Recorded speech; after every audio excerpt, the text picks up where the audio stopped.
Hi, Bara. Hello, Christian. How are you? I'm fine, Habibi, and you? Great to see you. You're looking beautiful. Thank you so much. Wow, thanks for joining me. It's great to connect. It's been quite some time that we haven't seen each other or chatted. First off, how are you doing over there? How are things? Well, not great, but it's fine. I'm Yeah. missing Madrid so much. Yeah, me too. Me too.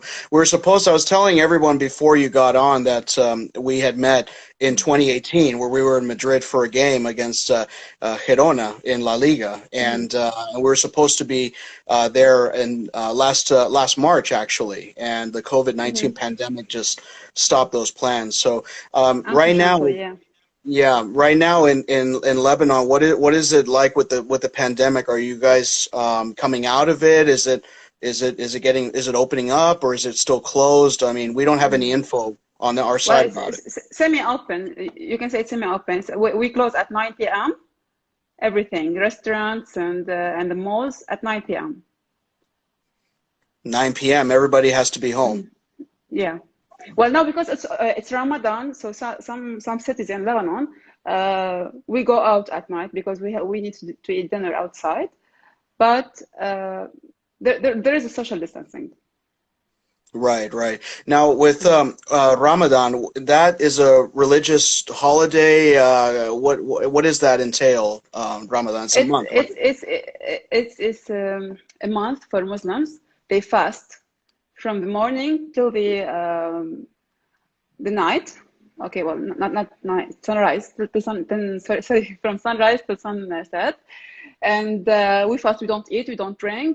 But on sunset, we break fast, and we stay up all night. We have shisha. You know the shisha, and we have some Mhm. Lebanese food. So let's see. It's a big party when sunset comes down, right? Yeah, yeah, for the family and the friends. I think we should do that over here more. First of all, I don't know if I would survive the fast. I think after an hour I'd be crawling up the walls looking for food. Well, we are used to it. Yeah, yeah, I would imagine so. I would imagine so. Yes, yes. So let's get into it. When did you start following Real Madrid? Like when did that love begin? Well, I was like 8, 9 years old. My uncle was a Real Madrid fan, and I saw him, watching Real Madrid matches. Back then, in Lebanon, there were the big matches broadcasted, not the all Liga games, just the big matches against Barcelona or the Champions League games. So he was really passionate about it, and he was interested in the game. So I saw him watching Real Madrid once, and I started watching with him, and this is how it started love. Yeah, which were your favorite players when you first started? I mean, who really caught Well, you? Zinedine Zidane, because he has the Arabic name. Okay, Mm. so there are many fans in Lebanon for him, since he was, the only Arab player in Real Madrid, and the famous Arab player in Europe. So he was my favorite. Oh, And that's great. also Christian, I liked Ronaldo, the Brazilian. I know you support Argentina, but I Oh, support the Brazil. you had to bring you had to bring that up. No, no, no. This is all about what you love, and this is why we wanted to ask you. So, no, no, Matt. I mean, look, for the record, so everyone knows and everyone's watching this. I mean, look, I love Ronaldo Nazario with a Real Madrid jersey. When he wears the yellow jersey, no, uh-uh, no. I will not. That's where it stops. Yeah, so that's great. Yeah, so people don't know. I don't know if many people know this now, but Zinedine Mm. Zidane. I mean, he's from Algerian descent. Actually, Yeah. that's where Mm. the name. You know, it doesn't sound very traditional French Mm. name. That's Mm. where it's an Mm. Arabic. Mm. Descent. Yeah, they That's are what an you're Arab name. Yes. referencing. And a lot of people Mm. did not. I don't think a lot of people know that. They just know him because of France and playing for France, and Yeah. he speaks. But that's where Mm. his the lineage comes from. You know. Mm-hmm. So Mm-hmm. yeah. Now you also cover in your country sports as a reporter as well. How was that before Mm-hmm. when you were doing that? Yeah, I used to, but Yeah. not now. Right. Uh, I started covering football matches in the Lebanese league. Uh, Uh-huh. I like the soccer team Najma in Lebanon. Hmm. Hmm. So I used to watch their matches and on the field and interviewing the players. And Hmm. then I started going to Europe and watch Real Madrid matches in Bernabeu. Yeah, and you were able to cover La Liga, cover Champions Hmm. League, or how was it that True. you Yeah. were All, able to? all the games. Yeah. Oh, okay. Now, what was the process for that? You have to get credentialed, correct, to get in, and I am accredited by the UEFA and the okay. FIFA, so Hmm. I can be a journalist in all the competitions organized by UEFA and FIFA. I Hmm. can cover them. Hmm. Were you in like the press conferences, or was it mixed Hmm. zone, or how was it that you Yeah, did? yeah. I You did. was I go to the stadium, okay, Hmm. as a journalist. I sit in the tribune, at the media tribune, with the other journalists. And Hmm. when we finish when the match is finished, okay, we go to the press conference, or the post conference. For example, for Zinedine Zidane speaking about the game. And when we finish, we go to the mixed zone where the players, they after they shower, they go out to take the bus or take their own cars. Hmm. There where we can ask them, we can interview them about the game, and that's it. Well, Did you? it's nice. Yeah. Did you? When you asked questions to Zidane, what language did you use? In Champions League, there is always translation to English. Okay, Oh. if he speaks Spanish or French or anything in Champions League, and for example, the Club World Cup, because it's organized by FIFA, so they are obligated to translate to English. Okay, but Hmm. In La Liga matches, they only speak Spanish and French.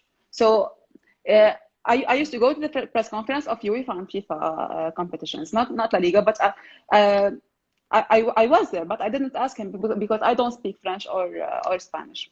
Oh, okay, okay. And Mhm. which players did you remember interviewing? I mean, is there any that pop out of your head that you enjoyed Uh, interviewing? Marco Asensio, I like him. He's so friendly, and Lucas Vasquez, they are really friendly with the journalists.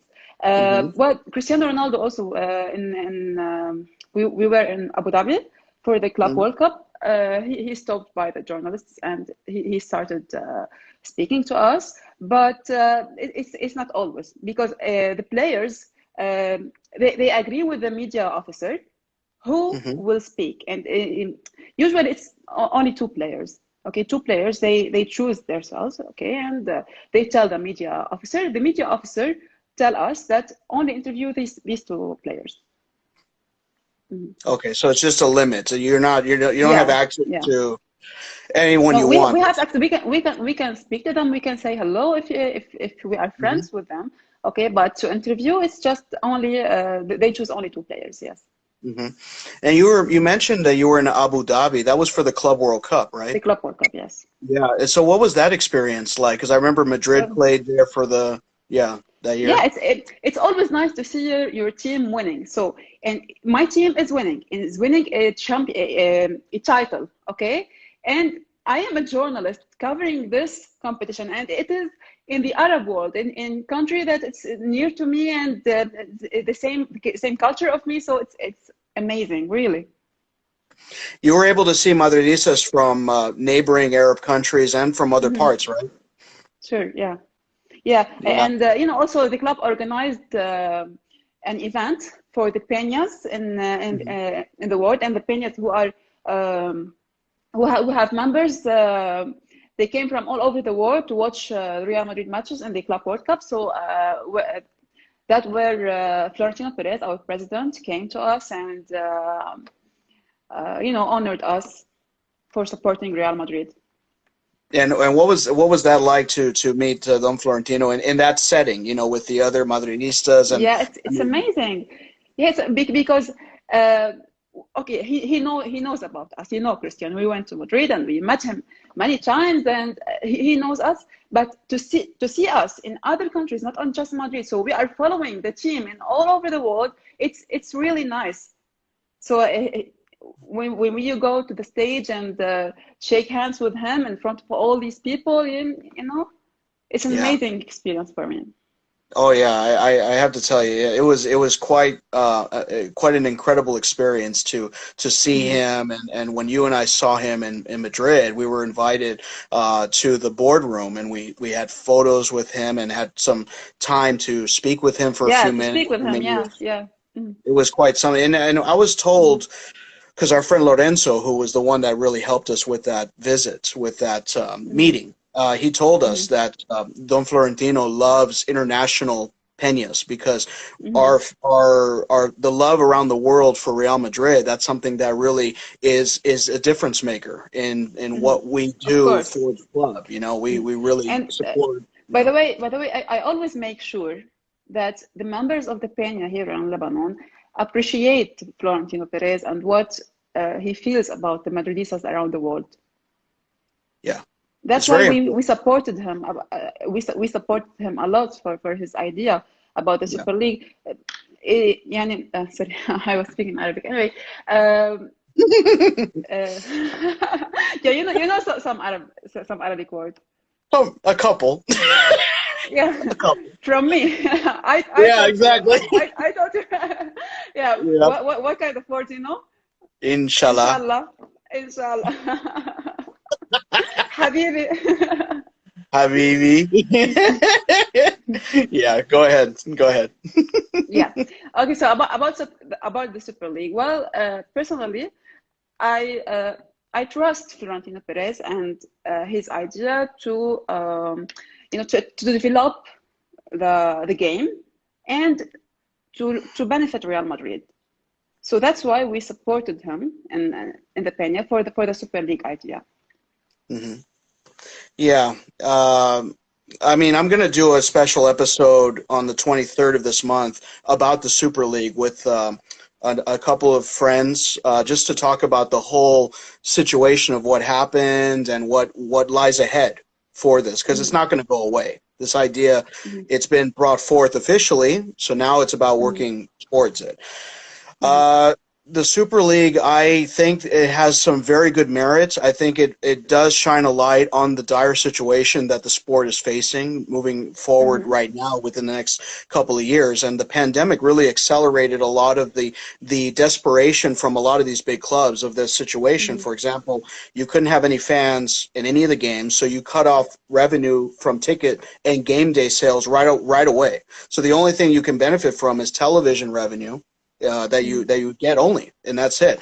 And this has been going on for some time, where the big clubs have been paying a lot of money to compete for these titles and buying these big players and staying at that level, but the money is not adding up, because now there's more expansion of more clubs coming in to compete and participate in tournaments, which it hurts the balance, because those clubs are supposed to get better and supposed to compete for titles, but they're not. They're still staying where they are, that's where they are.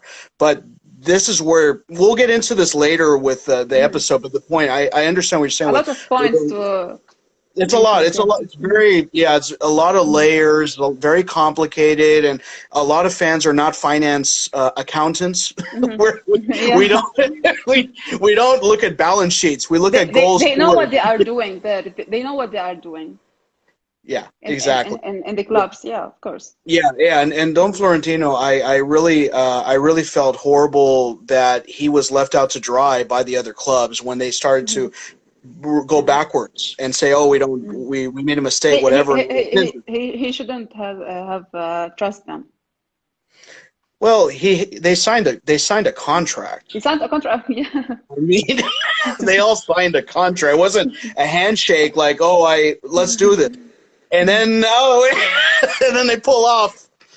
Nah, I don't know. We'll have to see how this develops, but yeah, it hurts. It hurts to see that because he doesn't deserve that. I mean, really, he doesn't. I mean, he was a stand-up individual where he went to a program to explain what's going on, and then 3 days later, he showed his face again to give an update. I mean, the other owners didn't do that. They didn't even come out from their offices. They hid behind a piece of paper or a press release, and that was it.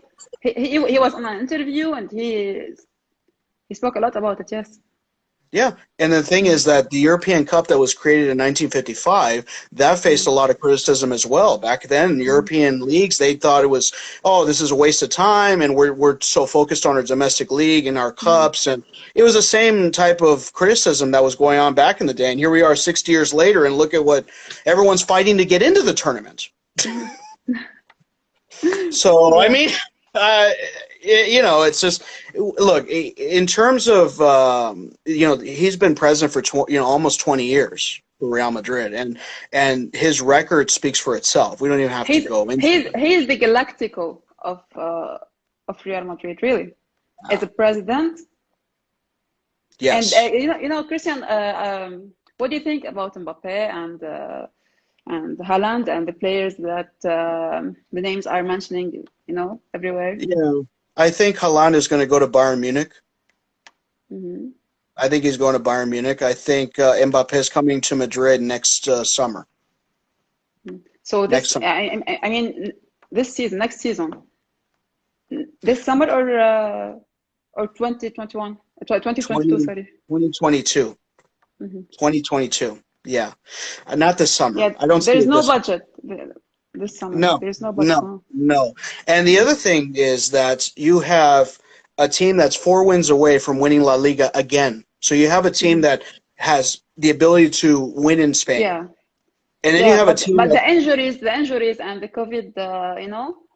And we're still there. It's not like we're down below. It's just that you have a team that can win in Spain. So there's that, right? But then in Europe, we get to the semifinals, which is not an easy. It's not easy. That's very, very difficult. Also, Chelsea are a good team, so it's fine for Ian. Again, Arabic. So it's fine to lose the semifinal against Chelsea.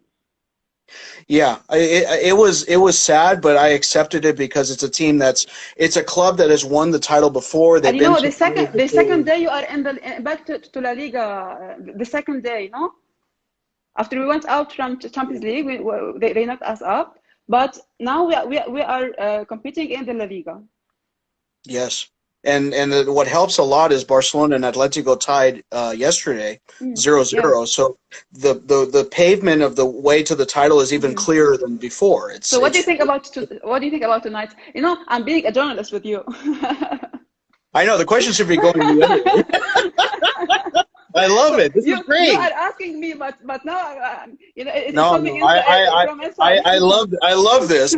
It's been a dream of mine to be interviewed by BARA'AH HASAN.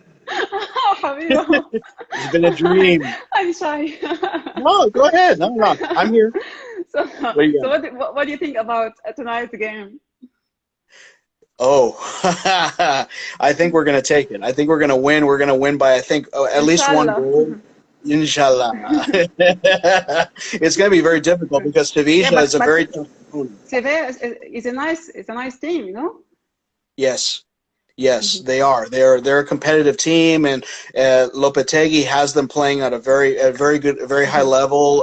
You know, they did not have a midweek game like we did, so they have a week preparation and rest when we only have 3 days. So it's going to be, I think, a little rocky. I think it'll be rocky in the first half an hour. But then after that, I think Madrid will figure it out at halftime, and then they're going to make adjustments, and then I think they're going to take it in the second half. And historically speaking, that's really how every Real Madrid Sevilla game has happened, where Sevilla, you know, competes with Madrid to a point where they're neck and neck, but then Madrid just takes to another level, and Sevilla has no answer. I mean, that's how it's always been with that team, you know. Another question, Christian. Loved it. There is there is a guy who's a friend of me. He just joined the live. He's a big fan of Karim Benzema. So what do you think about Karim Benzema? You are now you are in California. Just to let my friends know that you are living in California. You love Real Madrid, and you are like a neutral fan of Real Madrid. Just let us know, what do you think about Karim Benzema? Karim Benzema, I mean, he is a fantastic forward. I mean, what he has done for the club ever since he got there has been extraordinary. I mean, he has come in, he played next to Cristiano Ronaldo and Gareth Bale. You know, and through all the criticism that he received from a lot of fans over the years, where they expected him to be this 50, 60 goal scoring machine like other number 9 forwards that we've seen around Europe and whatnot, he's found a way to incorporate himself into the offense, into giving assists for Cristiano Ronaldo in his time and Gareth Bale. And now that those two are no longer there, and him being the main head, being the catalyst of the offense, he has improved in his goal scoring ability, and he's doing it at an older age, which I think is even more impressive. It's not someone that's in his prime that's taking over the team. He's over 30, and and also on that note, off the field, he has a terrific demeanor. I mean, he is a great corporate individual when it comes to Real Madrid. You want them to be He's great committed people. to the team and to the club, Exactly. And, you know, he had a lot – the problem was that, you know, France, Deschamps, the manager of France, did not call him for, you know, Euros and the World Cup, and they won the World Cup without him. And, you know, that obviously – depressing for a player like him, for a star, but it hurts in that regard. He made it. He made a name for himself, and he just took it the situation, you know, that was presented to him, and he made the most of it. And he is a legendary forward that in the museum should be just, I mean, he should have his own wing, to be honest with you, next to Cristiano Ronaldo. Sure. You know? Sure. And this thing is, the other thing another was to note is that, you know, let's say that Benzema stays around another season, and you have the midfield, Cruz, Modric, and Casemiro all together again. If they find a way to win Champions League next season, that'll be that'll be his 5th Champions League title, and the 4th with those 3. I mean, that is extraordinary. I mean, how many midfields can say that in Europe? So, Christian, another question: how do you handle it to watch Real Madrid fans? Real Madrid matches in the morning, because when Real Madrid go to America and be in a friendly competition, okay, I stay up until like 5 a.m. to watch them. Okay, it's friendly games. You are watching the real games in the morning. So what's like? Well, you need a lot of coffee. You need some Lebanese coffee to keep you awake. You have Lebanese coffee. Oh yeah. I need some more, by the way. So I'm gonna put in another order very soon. Inshallah, I will send you. It's Najar Lebanese coffee. I will send you. Oh yeah, no, you have my whole family hooked on that, by the way. I mean, they loved it. I mean, they were just blown away by it. I said, "Where is this? Where's this from? Did you get this at Starbucks?" I said, "Starbucks? No, not Starbucks. No. This is the real Lebanese coffee." This is the real coffee right here, you know. No, so going back to your question is that, yeah, you have to set your alarm, obviously. You have to wake up, and you have to put the channel on, and, you know, staying awake obviously is difficult if you had a long night before. So most of the time when there's a game that's, let's say, 6 or 7 in the morning, I don't do a late night. I mean, I'm not that young anymore. I mean, I used to be all night, and then I would watch a game in the morning and have no problem. But I can't do that. I can't do that. So you sleep early before the game. Yeah. Yeah. And there were a few games where it would be like at 3 o'clock in the morning, where, you know, I would go to sleep, let's say 8 o'clock at night, and then wake up at 3. Oh my God, I can't make it. Yeah, because there was a Clásico played at like 4 in the morning a few years ago. And we had a Peña gathering at someone's home where we showed up at 3 o'clock, and some of the people showed up even hours before to play video games and do an all-nighter.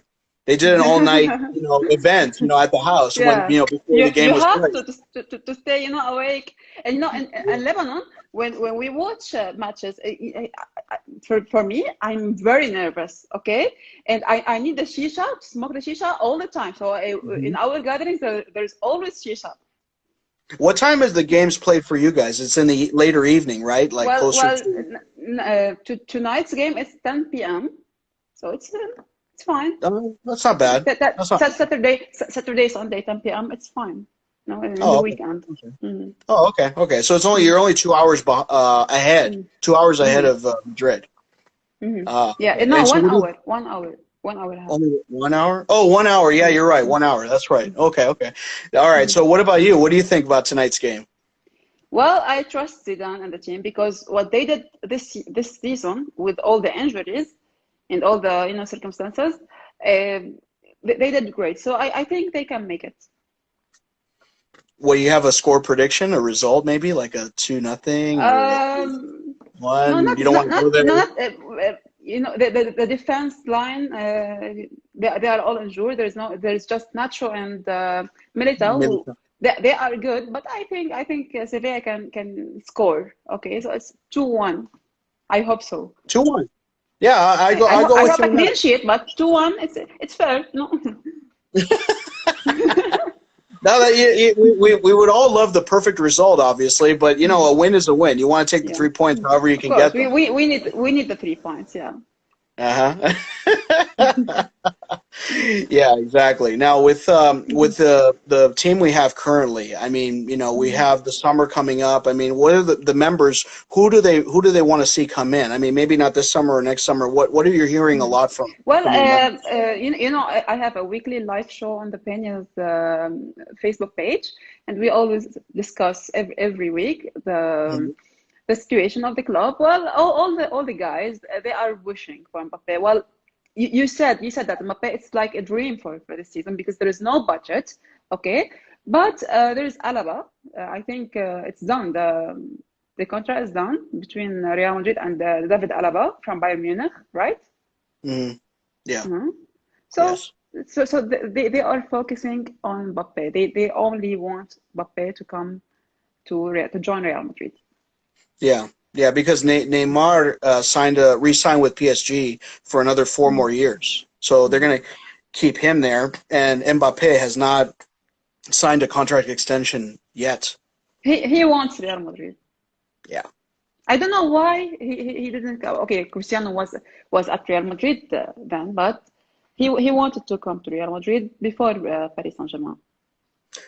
Well, I think a lot of it is because of the PSG ownership. I think if he's a national hero. He's a World Cup winning forward. Yeah, because he's French. Yeah. I mean, there's a lot of politics involved with his presence in the team. I mean, Neymar, is he a global star? Sure, but for some reason, Paris Saint-Germain they want to maintain the plan of Paris Saint-Germain to be the main French team, and like Bayern Munich and Germany, they have all their national stars. So and plus they want a global star, so that all the fans around the world watch them. Yeah, so that's why I don't think it happened immediately, but it's going to happen eventually. The one thing that I wanted to ask you about is let's go back to the Super League for a moment, because this is actually a very interesting situation here, because I was talking with a couple of friends of mine a week ago about this, where let's say you have the Super League, it's been created, you have the clubs and you have the television contract, and the tournament is moving forward and all that, but UEFA doesn't sanction it. So it gets sanctioned under FIFA, but FIFA says, okay, you can either, to the players specifically, you can play in the Super League and go make your money and go play in that tournament and play in your club, but you're not allowed to play in the World Cup. I don't agree with this because football, okay, it's for everyone. FIFA acting like they own the game, but they don't. Okay, they are organizing the game, but they don't own the game. They are the official, organization. Okay, they are official organizers of these tournaments, but the game is not created by FIFA. So no, it wasn't. No, They can't no. steal the passion of the nations. I'm as a Lebanese, for example, no, we are not playing the World Cup, but as for example, someone who supports Argentina. Okay, you have the Argentine nationality, and you would like to see Lionel Messi playing for your country because it's a passion. You want to see your country competing at the World Cup. Without Messi or without Dybala or without the main players of the team, it's humiliating for the nation of Argentina. Well, it would hurt tremendously because you don't have your best talent on the national team. They're playing on with their club, and then it stops right So there. it's not logical from the FIFA to do this. No, it's not logical. You're correct. I agree with you about that because you want the best players to play not only for the best clubs, but you want them to showcase their talent for the national team. I'm not saying this because I'm a fan of Real Madrid. It's my opinion as a football fan. Yeah. It's just that at some point, though, there's going to be some sort of a shift where we've had more focus of the players dedicating their time to the clubs, and the national team presence is not what it used to be. Before, let's say in the 20th century, you had the top players going after the World Cup or going after the European Championship or Copa America, but as the clubs and as the club tournaments have grown in prestige and grown in prize money and grown in salaries for these players, and they get sent off to go play in these international breaks, whether it's qualifiers or these tournaments that FIFA and UEFA have organized for the national team. There's a lot of injuries tied to it, a lot of extra fatigue. A number of players might look at the Super League and say, I'm going to make, let's say, 50, 60, 70 million euros a year, and I'm going to be showcased to the whole world every single year. I don't get paid anything for the national team. It's just out of honor and pride. And also, if you think about it, also the stars that are in Europe, okay, most of them are with the national team. Not all the national team are good players as the players in the team of the club. You understand my point. For example, Cristiano Ronaldo, when he's with Portugal and he's with Real Madrid as well. With Real Madrid, they have a full team. They are all stars, but with the national team, he's just him. So also it's not. There's no fair between the two. No, there's not. It's just there's the thing is that there's going to be some sort of a break at some point. There's going to. I think it's going to happen because this is the point I'm speaking about. Well, there will be a point that we will reach a point, something will be changed. Yeah, and the thing is, Real Madrid is trying to be a leader in provoking a shift in this sport, like it did in 1955, and they're trying to do it now in 2021. I mean, this isn't the same. Okay, this isn't the same environment that soccer is facing that they did 50, 60 years ago or 100 years ago. I mean, now you have the sport is competing against streaming services. You have them competing against other forms of entertainment that are on demand that never used to be there before. So now you have these new generations that are coming in. This is where I kind of agreed with Don Florentino and his explanation for the cause of the concept to bring new excitement to a new generation of soccer followers and lovers, is that we have these clubs that have built up their tradition all these years, all these decades in European titles and domestic titles, and they have a brand. These 12 clubs, they have 2 billion fans out of 4 billion roughly worldwide. So fans follow these clubs anyway. Now, to see them run into each other more frequently during the course of a year, I would watch that. I know you would watch that, and many of the other fans, if you ask them, they would watch it too. It's just that when you have Real Madrid going to I just told you, Christian, I stay up all night to watch them playing friendly games in the US. So we will watch them. Yeah. If they compete each other or they compete, I don't know, but we will watch them. You remember when we had to play Apoel in Cyprus in Champions League. I went to Cyprus with a lot of guys here from Lebanon, for example. We were in the Champions League in the group stages. Yeah. We were 100 people from Peña, Lebanon. We went to Cyprus and we watched the game. Oh, see, there you go. Yeah, so that's a fantastic story there. So, but what I was getting to is that game is against a team that is never going to win Champions League, never. But the part of the argument from Real Madrid and these other clubs is that you're having me play this team that. How did they get it's a lot of money to travel to that country to play that game. It's a lot. It's extra possibility of injury. I support these games, by the way. I support the idea that they go and play with teams, more like outside the main leagues. Okay, but to be logical, you have to compete with teams like Chelsea, like Juventus, like the big teams in Europe. Yes, we have a similar system over here in college basketball, which is March Madness. Yeah. I don't know if you follow basketball very closely over here, but it's the same concept where you have a tournament of 68 teams now, and you have the big schools that they go after national titles every year, and they're playing against these smaller schools, and they're up against each other, and that's also coming to a head too, because the bigger schools are saying, why are you expanding more and more and more and more? We're the ones that people want to watch. Towards the later rounds, we play each other. The big schools play each other later on. That's the same thing that's going on in Champions League. Same exact thing. So it's like Real Madrid and these clubs got together, which I kind of understand where they're coming from, but I also would say, you know what? I would watch the games as well. I would. I mean, and we all start at zero again. Zero. Everybody. Not us at 13. It's a big challenge, Yeah, I think I don't know if you think this too, but I was going to ask you is that, do you think Real Madrid have gotten to a point where they're like, we've already conquered Champions League and we could keep doing it, we need a new challenge. Yeah, of course.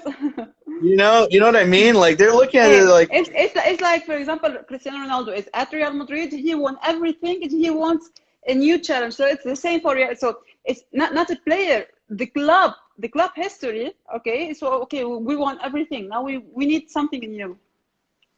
Yeah. I mean, that's something that I would totally understand if that was the mentality from inside the club. Because it's the mentality of every human being, and if I'm okay with my job, I did everything I want to become, better, and I need new challenge. I need to change the situation. Yeah, exactly. So my gut feeling is, the announcement happened, and there's been enormous uproar from the media, from social media with fans now. But I think that this thing is going to get going after the World Cup in Qatar. I think the World Cup in Qatar is going to happen, and then this Super League is going to get going. That's my gut feeling. I don't have any inside info in UEFA or. This is just me. What I think. What do you think? Do you think it's going to happen? Yeah, me too. Because Qatar it's very controversial. The Qatar World Cup. Okay, they want to make it, and then after that everything will change in football. This is my opinion. Right, and also for this Super League, the women's teams for all these clubs would also have the platform to compete against each other as well. I think the women's game. Yeah. By the way, it will support the women's game better, because Champions League. I watched the Champions League games for the women. They are not taking care of this game as well. No, it's been maybe the Super League will create, I don't know, something good for us, for the women. Exactly. What I'm thinking is, let's say that they have this created. They have J.P. Morgan Chase that's backing the tournament, right, for men and women. They can create a channel for themselves, a 24-hour channel for the men's game, for the women's game. I mean, the promotion of it is like, no, we have a channel for ourselves. So come and get our channel, and you'll see everything.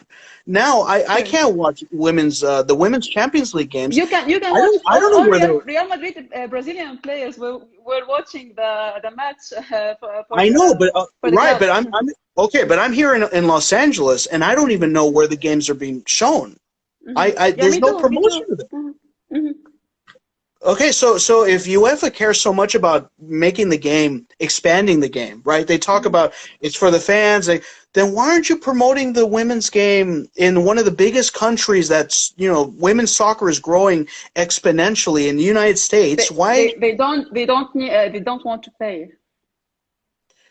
Okay, so yeah, it's I'm biting my tongue here because I'm afraid a UEFA official is going to watch and want to kick me off social media.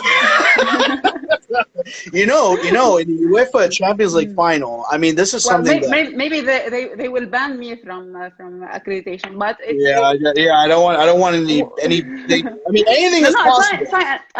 I'm telling the truth because I care about women's football. Yeah, I do too. I mean, the World Cup final in Pasadena in 1999, it was right over here when the U.S. beat China, and Mia Hamm and Brandi Chastain, and I remember watching that team, win the World Cup 15 minutes away from my house, and looking at all the tournaments they played in and won, and the growth of the sport in different countries that have competed. I mean, I enjoy watching women's games. I do. I wish I could watch Real Madrid's women's team over here. Unfortunately, it's not available yet. I'm glad that a guy wants to watch the women's football. Well, I'm not saying it just to you. I'd say it to anybody because I enjoy the sport so much, and also the one thing I do enjoy about the women's game is that the women's game, it's more technical. It's more elementary in how they showcase their skills, because in the men's game there's a lot more physicality, there's a lot more athleticism. They can create a move. Yeah, by the way, also it's something feminine, but I will tell you, I was in the World Cup, the women World Cup in France 2 years ago. Okay, I was in the first game, and it was amazing. Okay, but what I feel that girls who play football, they play to prove themselves, to prove an issue, to prove that they can do anything. So that's why when you watch women's football, it's nice, it's good. You see the skills. They are showing their skills. Yes, they do. They absolutely do, and they show how the sport is played through a system. In the men's game, you do see flashes of it, but you see a lot of athleticism where men are like they overpower the opponents. They go blow by the opponent or they bulldoze through the opponent. But in the women's game, it's more intelligent based of, okay, I need to figure out how to get to the goal this way, and these are the teammates I have around me. I'm going to figure out a way with my teammates to get to where we need to go. So it's a lot more educational to watch the women's game if you want to know how to play the game. Men's game, there's a lot of flair. There's a lot of excitement. I mean, don't get me wrong. I mean, that's where the money really is at. Is you want to watch that, but the women's game, to those that don't know how to play the sport at all, they want to know how to play it the right way. Watch a women's game.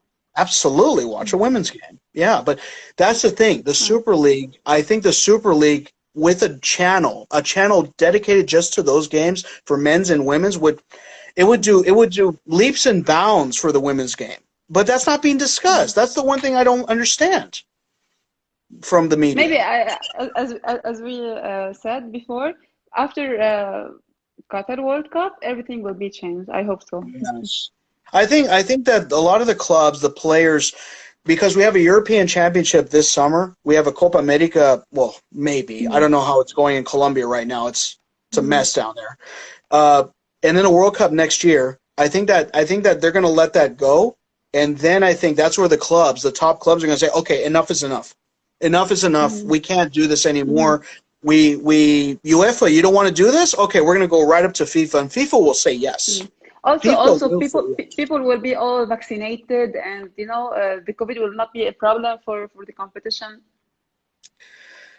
yeah, yeah. I mean, certain countries are going faster than others. Yeah. I mean, it just, So if they you know, wait, I mean, if they wait for like 1, 2 years later, it's gonna happen.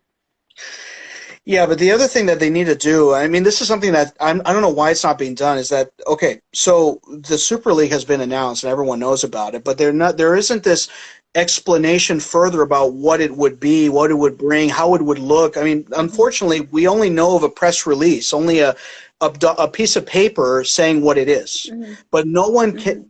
We we need to be we're visual. We need to see what it would look like. Maybe images of Real Madrid and Manchester United playing in a Champions League game without the Champions League logo. I'm just saying the imagery of, okay, a Barcelona Milan in September, a Real Madrid Juventus in December, Inter against Liverpool in February. You know what I mean? Like that type of, that's something that would help the cause to turn people's opinions around. Of course. You know what I mean? Yeah, So, if we, for example, wait for a month for a big game, and every day there is ads everywhere, and it's something good for the club and for the fans. yes, and the thing is that, I mean, there's so many lies being put out there. It's just ridiculous. So you're saying that these clubs are going to leave the domestic league and they're only going to play in this? I mean, that is just absolutely ridiculous. I can't believe that they were spitting out those lies. And then you see Boris Johnson from the United Kingdom, where he's like, we're going to make a law. We're going to make a law where these games, if it were to happen, all the games for the English teams will be broadcast, for free. Like they were literally going to try to stymie the business between these private institutions. I mean, I never seen anything like it. I don't know if you have. Anything like this. No, but I think that on some point the Super League will be organized. Maybe the UEFA accept it, okay, but I don't know how they will make it, but it's something gonna happen. This is my feeling about it. So one final question before we end: when are you coming to the United States? Yeah, I hope I can do it. Yeah. That, I mean, inshallah. I mean, it would be a great trip. You would really, I would really enjoy it. I mean, the United States it's a beautiful country. It really is. You have me as a guide. Because I I watch American movies, so I know I like it. Yeah. Who's your favorite music artist in the United States? Selena Gomez. I like so much. I like her so much. Yeah. Okay. Selena. Okay. That's cool. That's cool. Yeah. And your favorite American movie? There's no one favorite, but I have a favorite series, which is Friends. I like that a lot. Which one? Friends show. Oh, okay, yeah. Oh, okay, that's cool. And then the TV shows? You like any American the TV TV show is Friends show, but Friends. The Friends. Yeah. The friend. I didn't understand what you were saying. I thought you were talking about another movie, but Friends. Yeah, from the '90s. Yeah. That was a very popular show over here. Very popular show. But yeah, it'd be great. And then going to Madrid. I mean, we got to talk to our friends to see when we can get the gang over there, right?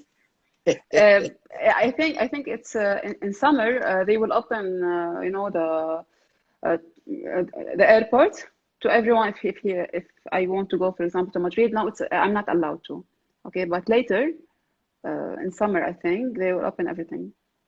So you're not right now. You can't go to because of COVID.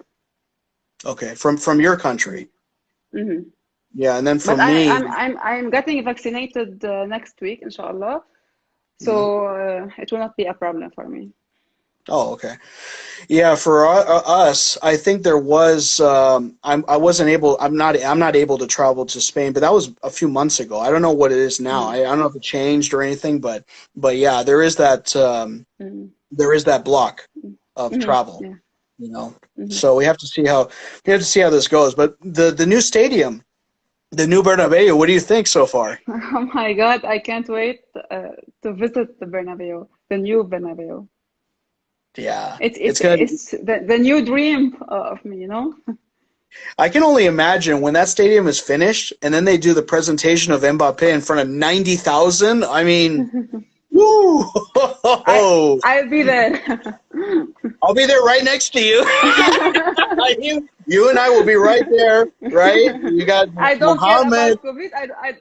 I don't care Yeah, about yeah. anything. I want to go. Yeah. I'm gonna name it. Okay, Mohammed, you, me, Hani, Tashko, Tashko. Ivan. Yeah, Tashko. Hey, you like the smile? Like Hazard. You see the smiles, Tashko, if you're watching? This is for you. Oh man, yeah, I can't wait for it. I mean, the one positive thing, if you could call it a positive thing, was that this pandemic actually accelerated the time to renovate the stadium. Yeah, Because it was supposed to take longer. I think it was supposed to be another 2023 would be the earliest we'd be able to see it, but it's actually going to happen end of 2022. So the end of next year looks like it'll be ready to go. Yeah, ready. Yeah. Dang, we gotta be there for that grand opening. That's gonna be the hottest ticket in town. Yeah, I'm excited. I'm really excited, and to have that as the first stadium to host the Super League Championship. Whoa. Yeah, I know, right? Too much. All right, well, here we go. We got to the end of the episode here, and BARA'AH, it was amazing to see you and chat with you again. I see you doing very well, and say hi to everyone over there and stay safe, and we'll be in touch. Obviously, we can chat again this later on, and we're La Liga champions. Hopefully, we can toast to that. You know, so everyone follow BARA'AH Hasan and the Peña Madridista Lebanon and the social media. So BARA'AH, great to see you. Ala Madrid. Yeah, inshallah. Inshallah.